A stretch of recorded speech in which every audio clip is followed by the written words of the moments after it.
Have you ever been lying in bed at night? Everything's quiet. No noise. You're just about to fall asleep. You're ready to fall asleep. And then you hear the faint sound of the faucet in the bathroom. That sound of the water dripping from one of those faucets. And the longer you lie there, it seems the louder it gets and the more annoying it gets. Proverbs chapter 19 verse 13 tells us that quarrels and disputes and arguments are like a continual dripping. They are like the constant dripping of a leaky faucet. The message that begins in Philippians chapter 2 verse 14 is, do not be like a leaky faucet. Don't allow contention or bickering or disagreements to go unsettled. In fact, don't even allow them to start. They can destroy a family. They can destroy a marriage. They affect all of us, our brothers and sisters in Christ. Everybody around us, even our relationship with the Lord, can be affected. Philippians chapter 2, verse 14. Paul says, do all things. He says, let this attitude characterize every aspect of your life. Whatever you do, he says, do without grumbling, without gogusmos, without complaining, murmuring. Some people might say, without belly aching. It was a word that was used in Luke chapter 5 to describe the Pharisees who began grumbling because Jesus was eating and drinking with tax collectors and sinners. It was a word used in Matthew 20 where it described laborers who began to grumble because a landowner had paid them the same wage as he had paid those who had only worked for 1 hour. And it was a word that Paul used in 1 Corinthians 10 to describe the Israelites who were in the wilderness, and they grumbled at Moses and at God. And the psalmist said they grumbled in their tents. Psalm 106 says they didn't listen to the voice of the Lord. And Paul in 1 Corinthians 10:11 says these things happened to them as an example for us, for our instruction. They muttered, they talked under their breath, they criticized, they groaned, they sighed, they grumbled over the food, they grumbled over the water. They thought they were being treated unfairly, and they thought they were being treated unfairly by God. And Paul tells us that happened to them. Look what happened to them, he says. It's only Joshua and Caleb who went into the promised land. Everyone else died. James 5:9 says, brothers and sisters, do not complain against one another. Do not grumble against one another. I know difficult circumstances can cause us to be frustrated and impatient sometimes. But Paul says, stop whining. Stop complaining. In fact, he says, don't even let it start. Verse 14, he says, no grumbling and no disputing. No dialogismos in Greek, from where we get the word dialogue, conversation. It says, don't discuss with the idea of finding fault with somebody, and don't consider something if your goal is really just to find a reason to start an argument. So don't do that. And I know that's a conversation that we sometimes have with the Lord. Well, maybe sometimes we don't have it with the Lord, but we think about having it with the Lord. We know what we want from Him. We want Him to change our situation. That's what we want. And we don't realize that our circumstances are just a part of what He has for our lives. We don't always see that those circumstances are the purpose. They're there for our spiritual growth, for our eternal good. And it may be a trial. It may be a test. It may just be because we live in a sinful world. It may be because we are attracted to sin. We still live in a body, and sometimes we're attracted to those things that are evil, and God's just trying to correct us. And sometimes it may be persecution, just because we've identified ourselves with Jesus Christ. Whatever it is, Paul says, don't argue. Don't argue with each other. Don't argue with God. Don't question or doubt His goodness towards you. He says, Philippians 4:11, learn to be content in all your circumstances. That's a tough one to swallow, isn't it? It's much easier to complain. We don't call it complaining. We call it commenting. But it's easy to complain. So why should we stop complaining? Why should we turn off the leaky faucet and be content wherever we find ourselves? Paul says, I'm going to give you 3 reasons why. Verse 15, he says here, listen. He says, first of all, he says, so that you might become the men and the women that God wants you to be. He says, so that you might, verse 15 says, prove yourselves. Genomai in Greek, accomplish. He says, stop complaining and stop arguing, so that what is being accomplished in you will make you more like Christ. Don't get in the way of what God's trying to do in your life. We're good at that. We're good at getting in the way. And sometimes things in our lives don't go the way that we think they should have gone. We had it all mapped out. They didn't go that way. So we throw up our hands and we say, that's it. I quit. I've had it. No more. That was all for nothing. So we just give up. Or sometimes we think that God has given up on us. God doesn't give up on us. Even when we give up on Him, He doesn't give up on us. He continues to work in us, but the work that He does in us is a work that is worthy of Him. So if we stop getting in the way, if we stop complaining, then we will continue in the process of what Paul says in verse 15, to become blameless. Amemptos in Greek, without defect, without fault. Not perfect. He didn't say perfect.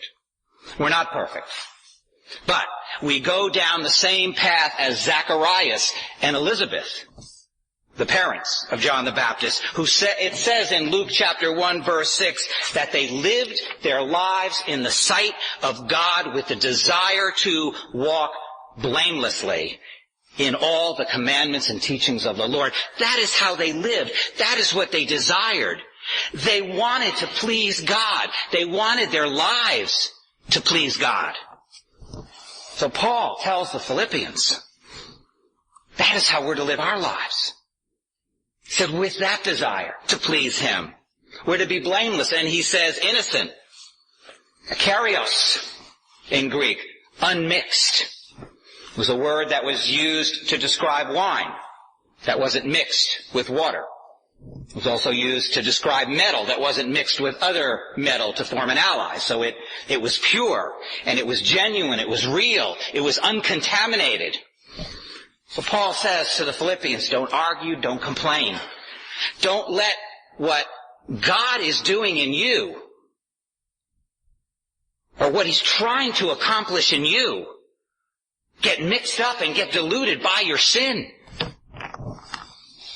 He says, then, if you'll do that, verse 15, you will show yourselves to be children of God. Teknon, a child who belongs to God.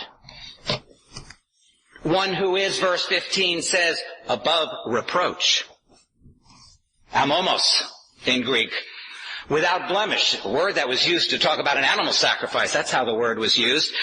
Numbers 6:14 talks of a Nazirite, a man or a woman who had dedicated themselves to the Lord.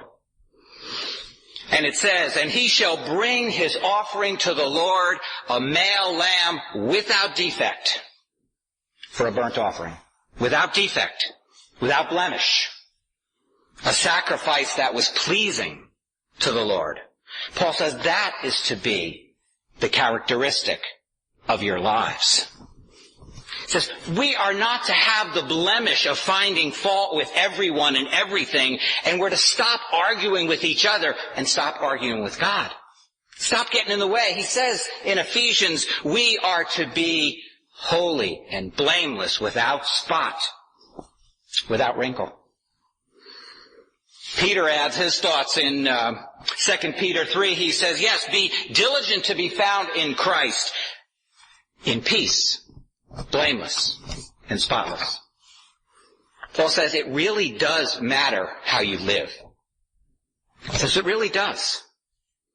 He says, so stop the whining, and stop the complaining, and stop the gossiping, stop the bickering, stop all the fighting. He says, why? He says, because you know something? It not only affects your spiritual growth, he says, but it affects the people around you.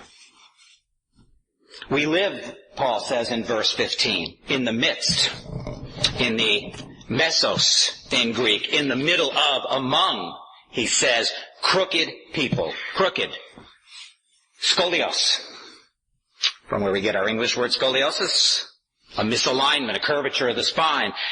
Paul says we live among a people who are morally and spiritually twisted and warped.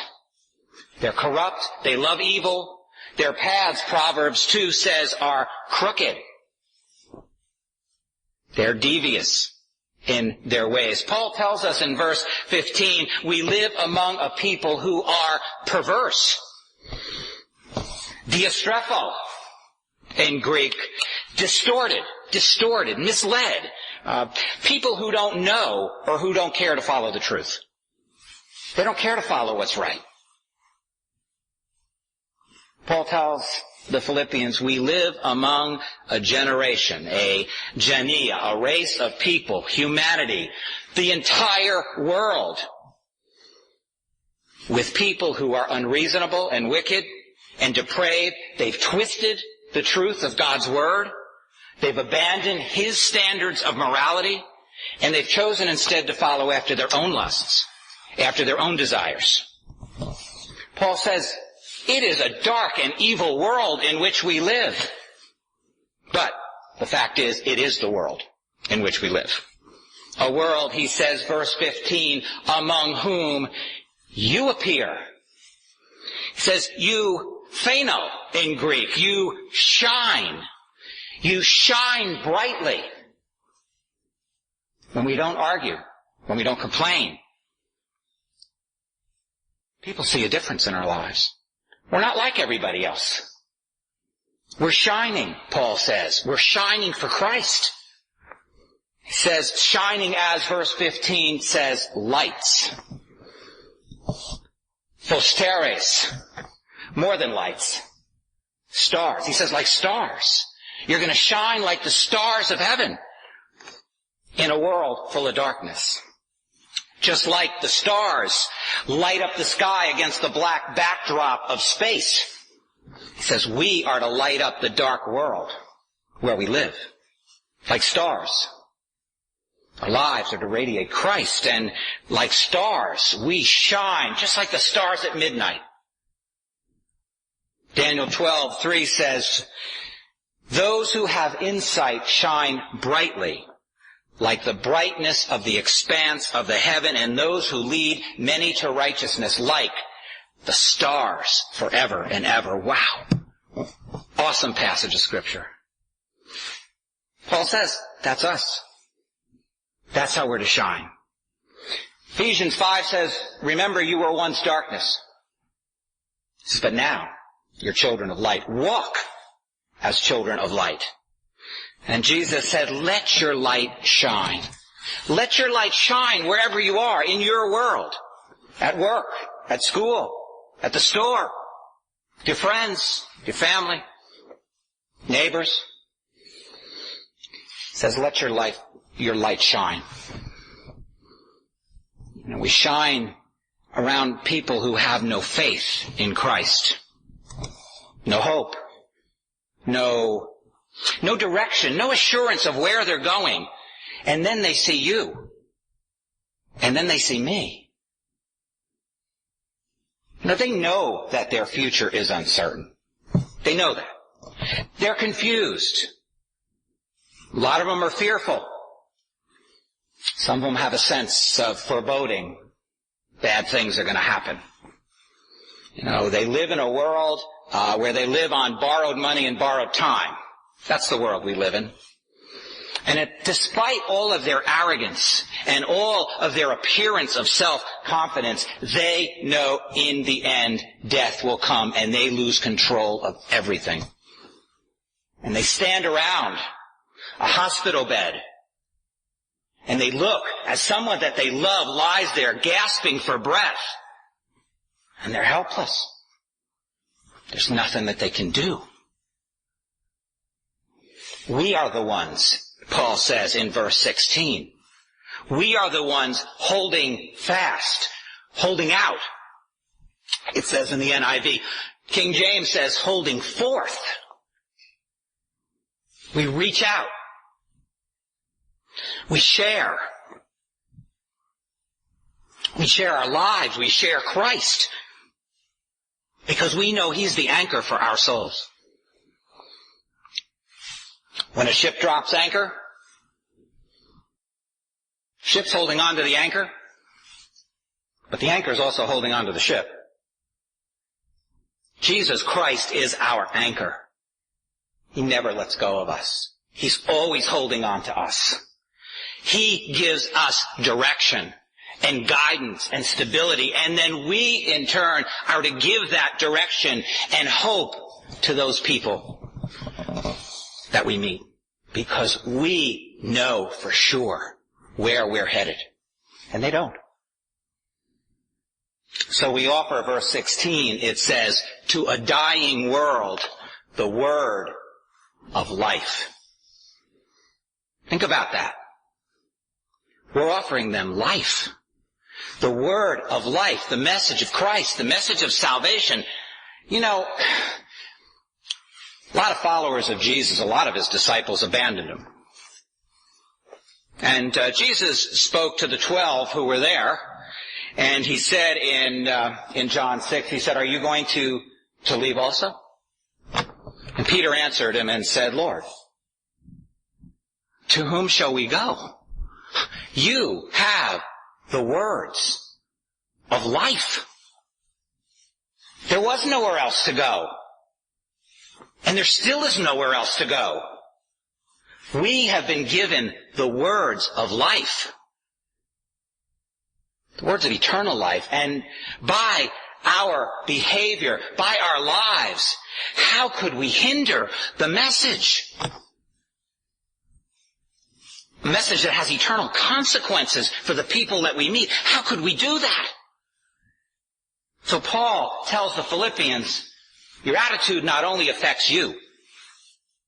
Your attitude not only affects those around you. But he says, it also affects me. He says, remember, it affects me too. As a leader, Paul was the one who was used by God to bring many in the church at Philippi to Himself. He poured out his life in their spiritual development. So he says, stop grumbling. Stop arguing. He says, verse 16, so that in the day of Christ Jesus, on that day, says, on that day when we stand before Christ, 2 Corinthians 5:10 says all believers will stand before Christ and give an account of how they have lived for Him. He says, on that day, he says, I pray, verse 16, that I may have cause to glory. Paul wanted to be able to rejoice because of how the Philippian believers had lived for Christ. He wanted to know that they had run the race, that they had fought the fight, and that the Lord could say to them, as He did in Matthew 25, well done, good and faithful servant. Enter into the joy of your master. Paul said, I want to be able to say that. I want to be able to see that. He says, I want to be able to have joy. Verse 16 says, and know that I have not run in vain. Treko, to run a race. To run with diligence, to run with effort, like a runner. Pressing on. Getting tired, but pressing on.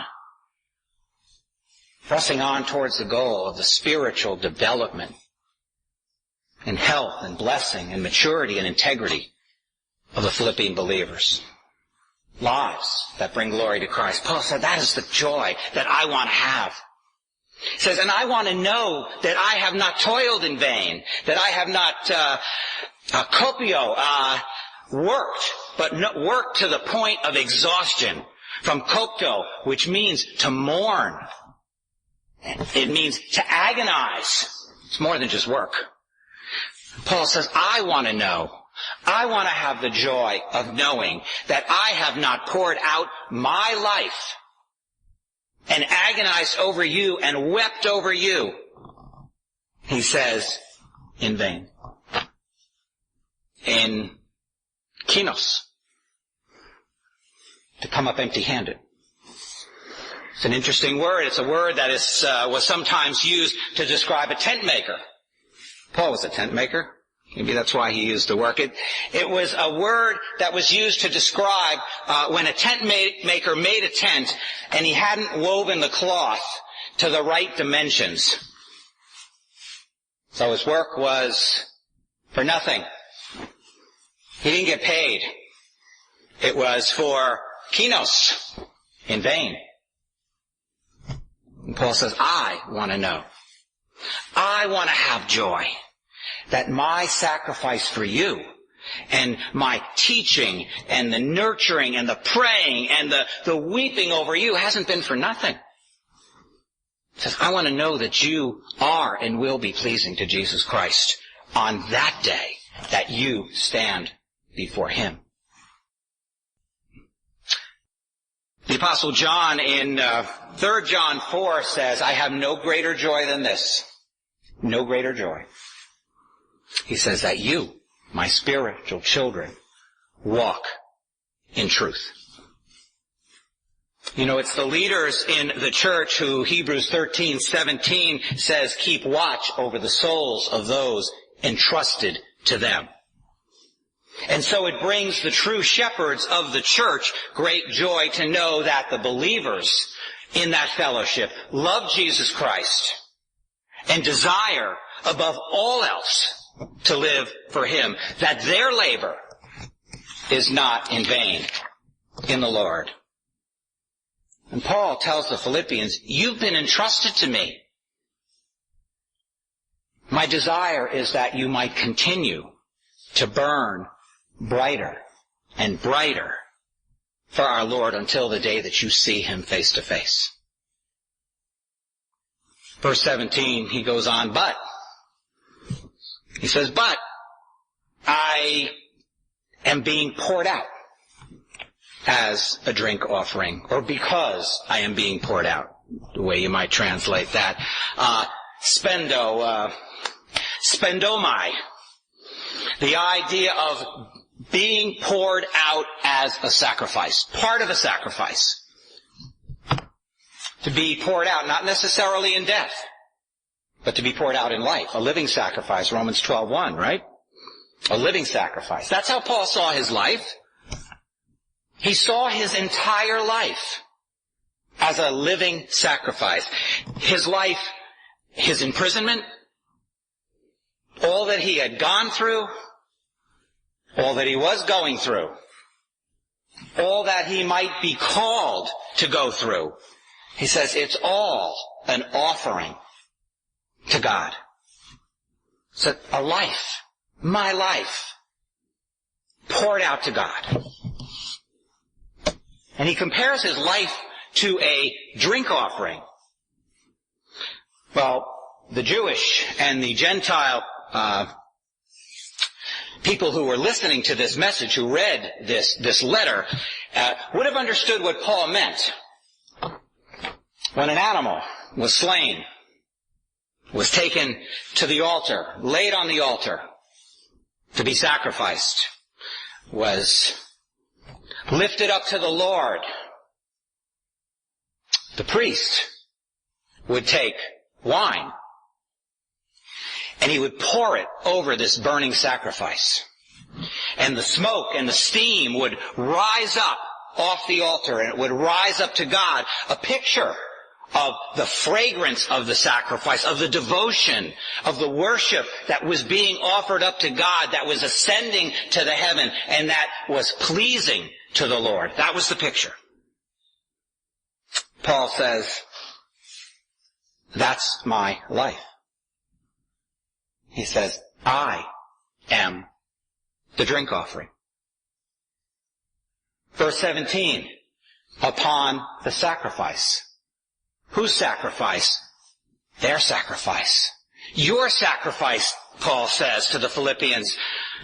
Phasia, a word to describe an animal sacrifice. Paul says, that's who you are. You are that sacrifice. You've surrendered your lives to Christ. You've offered yourselves up to Him despite all of the persecution in this hostile city. It says, you've laid your lives on the line. You've laid your lives on the altar for Christ. You've served Him, it says in verse 17. You've ministered to each other. Your entire lives are an offering to the Lord. You live your lives as worship to Him. That's how you live, despite your poverty. Your extreme poverty, you're begging. So despite that, you have supported believers not only there in Philippi, but in other cities, and you have supported me. And verse 17 says, you have been faithful. Your faith is genuine, it's real. The more difficult things have become because of your faith, the more faithful you've become. You continue, Paul says, to stand firm. You are the sacrifice. I said, your lives are a living sacrifice. Paul says, I'm just a drink offering, lifting you up to the Lord. Wow. What a picture of the heart of Paul. Picture really of a true man of God, of humility, like the heart of Christ. Wasn't focusing on him. He wasn't focusing on what he had done. His focus was on what they were doing and the sacrifice that was being lifted up. He saw that as his part. Incredible picture. Galatians 6:14.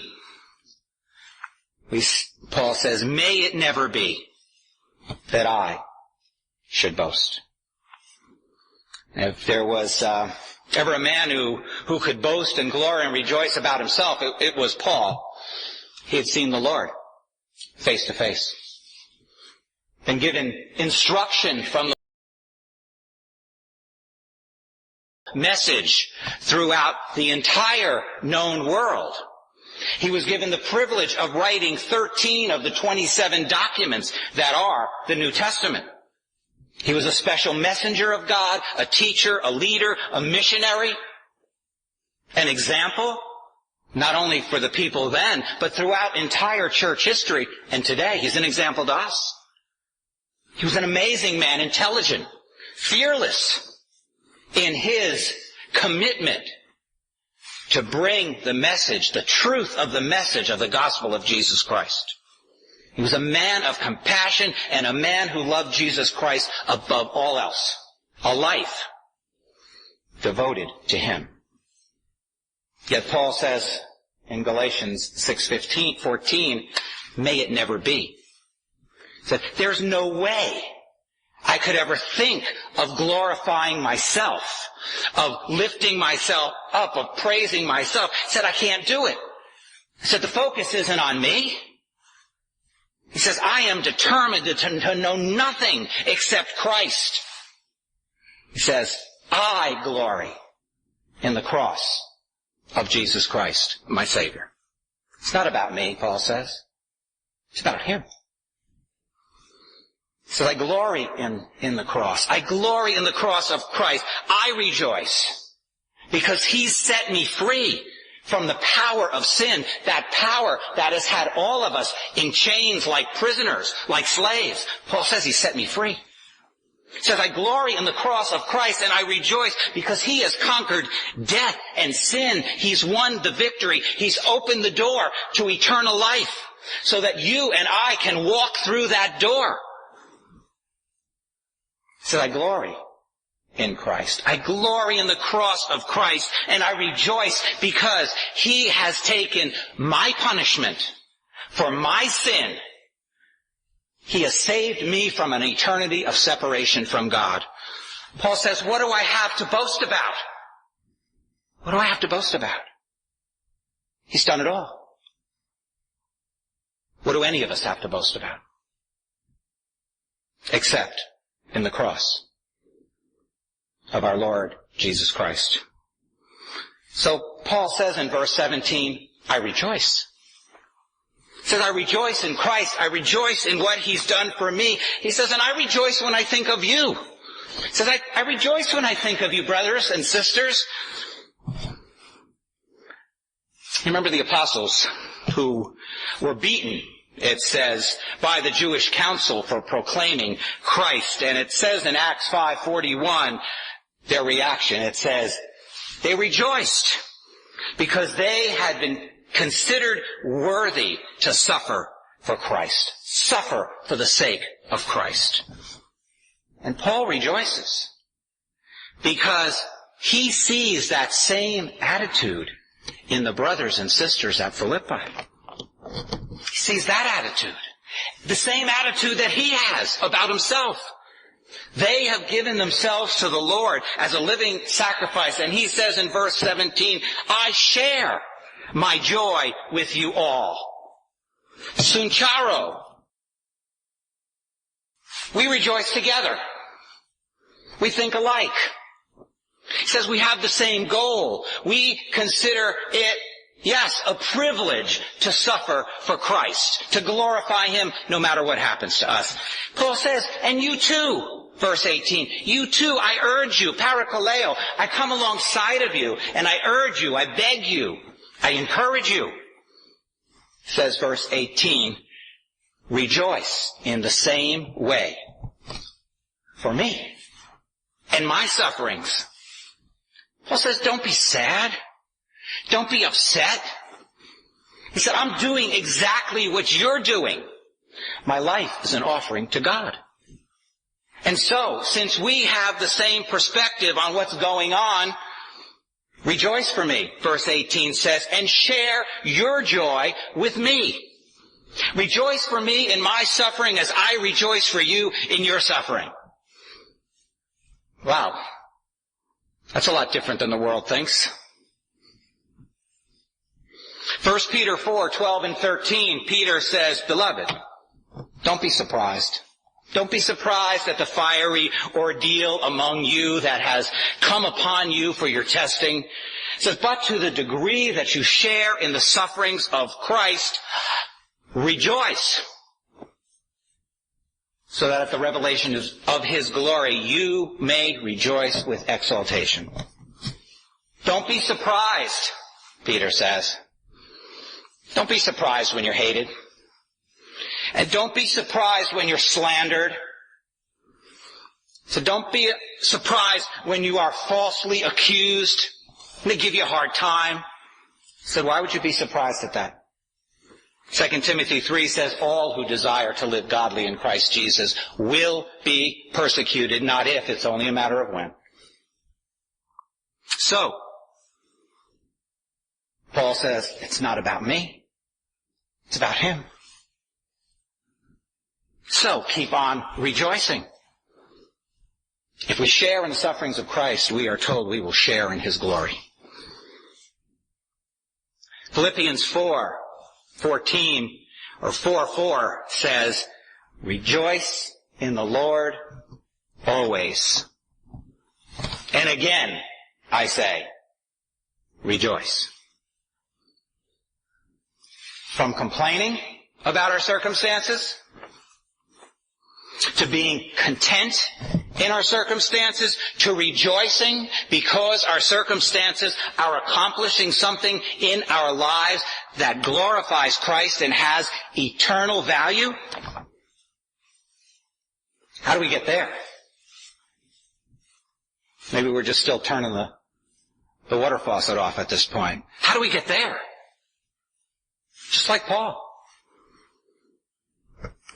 We rejoice in the cross of our Lord and Savior, Jesus Christ. And again I say, rejoice. And again I say, rejoice.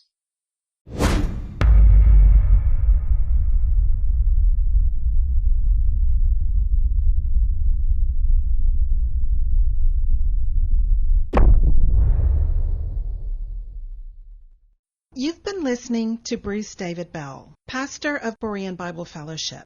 If the Lord has ministered to you through this message and you would like more information, then visit us on the web at bbfva.org.